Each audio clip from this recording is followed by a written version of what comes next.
10 ദിവസം നീണ്ടു നിൽക്കുന്ന ആറ്റുകാൽ പൊങ്കാല മഹോത്സവം ഇന്ന് ആരംഭിക്കും. ഇന്ന് വൈകിട്ട് ദേവിയെ കാപ്പുകെട്ടി കുടിയിരുത്തുന്നതോടുകൂടി ചടങ്ങുകൾക്ക് തുടക്കമാകും. രാത്രി നടക്കുന്ന ചടങ്ങിൽ ആറ്റുകാൽ അംബ പുരസ്കാരം മോഹൻലാലിന് സമർപ്പിക്കും. സ്ത്രീകളുടെ ശബരിമല എന്നറിയപ്പെടുന്ന ആറ്റുകാലിലെ ഈ വർഷത്തെ ഉത്സവം ഇന്ന് വൈകിട്ട് 5:30 ദേവിയെ കാപ്പുകെട്ടി കുടിയിരുത്തുന്നതോടുകൂടി ആരംഭിക്കും. ഇന്ന് രാത്രി നടക്കുന്ന കലാപരിപാടികളുടെ ഉദ്ഘാടന ചടങ്ങ് മോഹൻലാൽ നിർവഹിക്കും. ഇതേ ചടങ്ങിൽ തന്നെ ആറ്റുകാൽ അംബ പുരസ്കാരം മോഹൻലാൽ ക്ഷേത്രം ഭാരവാഹികളിൽ നിന്നും സ്വീകരിക്കും. ഇന്നു മുതൽ നടക്കുന്ന ഉത്സവം മാർച്ച് 4 വരെ നീണ്ടു നിൽക്കും. ഇതിലാണ് ചരിത്രപ്രസിദ്ധമായ ആറ്റുകാൽ പൊങ്കാലയും നടക്കുന്നത്.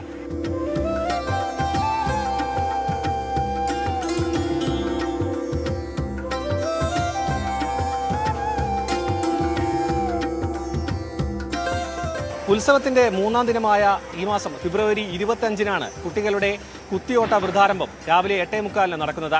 ഇത്തവണ 581 ബാലന്മാരാണ് ഈ വൃദ്ധാരംഭത്തിൽ പങ്കെടുക്കുന്നത്. എല്ലാ ദിവസവും, അതായത് ഉത്സവത്തിന്റെ എല്ലാ ദിവസവും തോറ്റമ്പാട്ട് അമ്പലത്തിൽ നടക്കും. ഈ ഫെബ്രുവരി 28-ാം തീയതിയാണ് ഈ ഒരു പാണ്ഡ്യരാജാവ് രാജ്ഞിയുടെ ചിലമ്പ് മോഷ്ടിച്ചു എന്ന പേരിൽ കോവലനെ വധിക്കുന്നത്. ആ ഭാഗം കഥാഭാഗം പറയുന്നത്.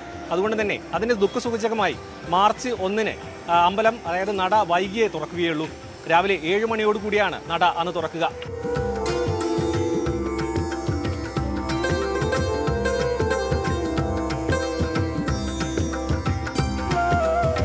കഴിഞ്ഞ തവണയേക്കാളും കൂടുതൽ ഭക്തജനങ്ങളെയാണ് ഇത്തവണ പ്രതീക്ഷിക്കുന്നത്.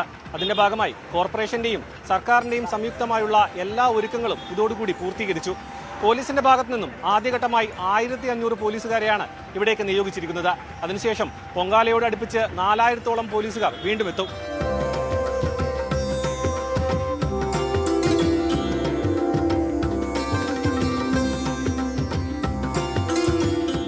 ചരിത്രപ്രസിദ്ധമായ ആറ്റുകാൽ പൊങ്കാല സമർപ്പണം മാർച്ച് 3-ാം തീയതിയാണ് നടക്കുക. അന്ന് സംസ്ഥാനത്തിന്റെ ഉടനീളമുള്ള എല്ലാ ഭാഗങ്ങളിൽ നിന്നുള്ള ഭക്തർ ഇവിടേക്ക് എത്തും. അതിനൊപ്പം തന്നെ അടുത്ത ദിവസം പുലർച്ചെ 1 മണിക്ക് നടക്കുന്ന കുരുതർപ്പണത്തോടുകൂടി ഈ വർഷത്തെ ഉത്സവം സമാപിക്കും. ക്യാമറമാൻ ബിബിനോടൊപ്പം സാരംഗ് സുധാകരൻ, ന്യൂസ് 18 തിരുവനന്തപുരം. കൂടുതൽ വാർത്തകൾക്ക് news 18 Keralam YouTube channel subscribe ചെയ്യുക.